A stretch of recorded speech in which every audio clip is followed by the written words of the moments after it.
Are you missing this important component of training for hiking? Hiking, after all, is essentially just standing on one leg and then the other for hours at a time, taking you to places that take your breath away. And yet many training programs miss out on single leg training. So I'm gonna give you my top 5 single leg exercises today. And after I show you those exercises in the gym, we are gonna talk about exactly how to do those exercises so that they translate to less soreness after you go hiking. Then we are going to wrap up by talking about what to do if you have one side of your body that is significantly stronger than the other, because I get that question from clients so often, and single leg exercises are amazing for addressing this imbalance. So exercise number 1 is a P step down. What you want to do is get on something so you can elevate your heel.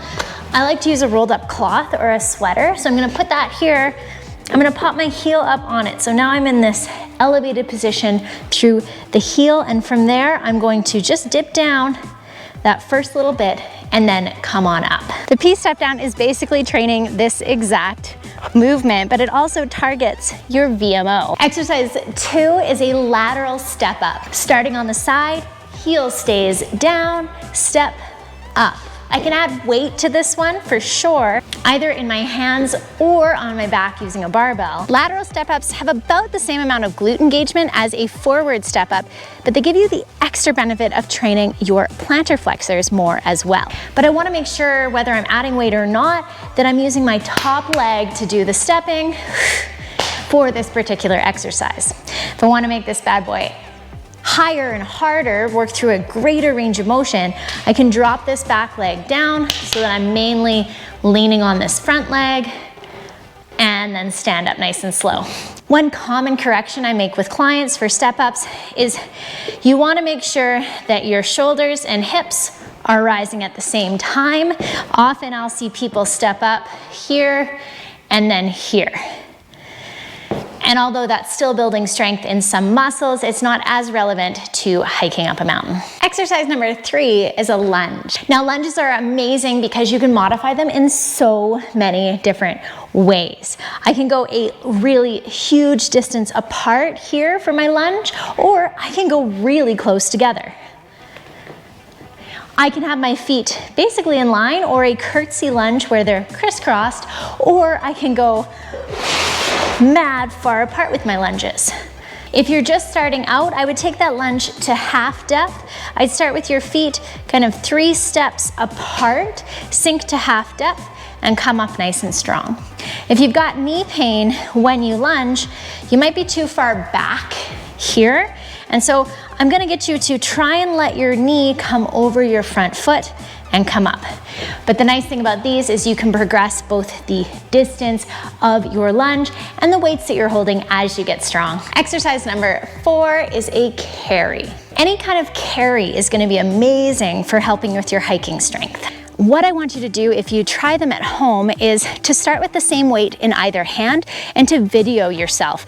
Often, if you're getting a hip dip or drop as you walk, that's gonna show up in video, and you wanna make sure that you're not training that movement pattern. When you're looking back at your carry videos, make sure that your hips are staying level and not dropping to the side with each step. These carries are gonna help with your hip stabilization strength. And the last, but definitely not least exercise is a calf raise. For calf raises, you can start with 2 feet on your box or on any kind of drop down step. Make sure you're not holding on to something, you're just using it for balance. And once you get strong enough, you can progress to a single-sided calf raise. Calf raises might seem simple, but if you think about it, this group of muscles is working during our entire hike on the way up and the way down. I love calf raises because you can change up what fibers of your calf muscles you're hitting by changing your foot position. Often people will do the same foot position over and over and over again, and I just think you should be aware of what you're currently doing and actively try and change it, because we often choose the easiest version of an exercise to do biomechanically when we're left to our own. So for your calf raise, you could totally try toes together, heels apart. You could try an equal distance, which often people have trouble with. I also love to do a rotating calf raise because it's going to hit different parts of the muscle that are also hit when you're walking. Now, I've got a separate video on different calf raises you can do, and I'm gonna link to that one below. Just realize you could do an entire workout session just with calf raise variations. Now, the secret to making these exercises specific to reducing hiking soreness is to focus on a little something called tempo. Tempo is the speed at which you're doing a movement. In particular, we want to pay attention to the downward or eccentric portion of each movement. We want to do them slow, even taking as much as 5 seconds to get into that bottom position. So what do you do if you're substantially stronger on one side than the other?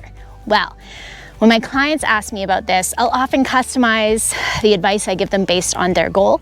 But a great place to start is to know that up to 10% of variance left to right is considered clinically normal and okay. If you've got massively larger differences than that, I would start generally by adding an extra set of whatever exercise it is to your weaker side. We want to get ourselves within 10% before we up the amount of weight we're lifting on both sides. Now, if you're just getting started training for hikes, we have a free program. It's 30 days long. It's called the Couch to Summit program that you can do on your own time in your own home to get ready to experience the trails in your area.